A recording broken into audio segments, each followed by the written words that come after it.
Yesus Kristus Raja Surga itu mengundang dan dia menunggu berdiri di muka pintu hati Bapak Ibu, mengetok. Jika ada orang yang mendengarkan suaramu, maka aku akan masuk dan mendapatkannya.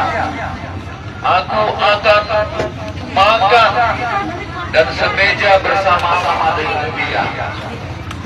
Jadi Bapak Ibu saudara-saudaraku yang dikasihi oleh Raja Surga, pikirkanlah keselamatan Anda. Pikirkan surga itu. Jangan terlena hanya memikirkan dunia ini. Lihat Bapak Ibu yang terjadi. Bencana-bencana terjadi di mana-mana. Dan hanya di Aceh ini bencana itu terjadi.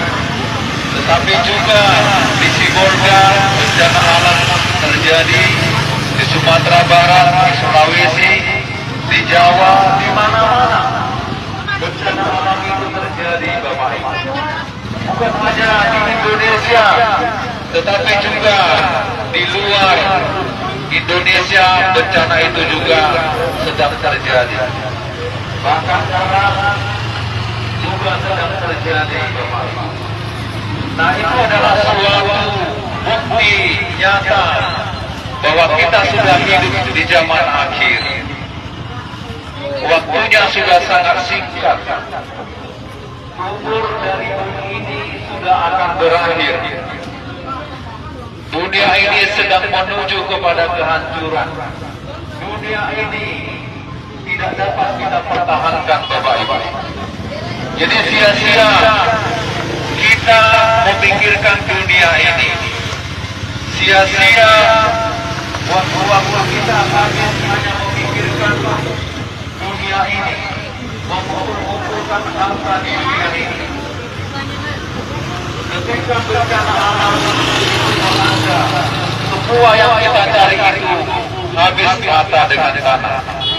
Jadi sia-sia Bapak Ibu kalau kita menghabiskan hidup kita hanya memikirkan dunia ini.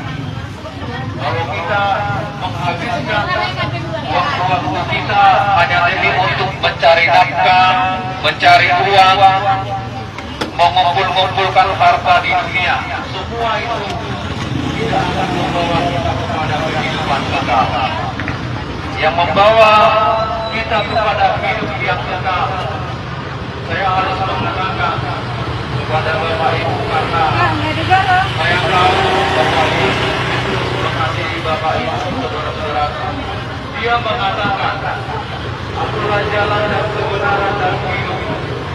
Aku memberikan hidup yang kekal kepada mereka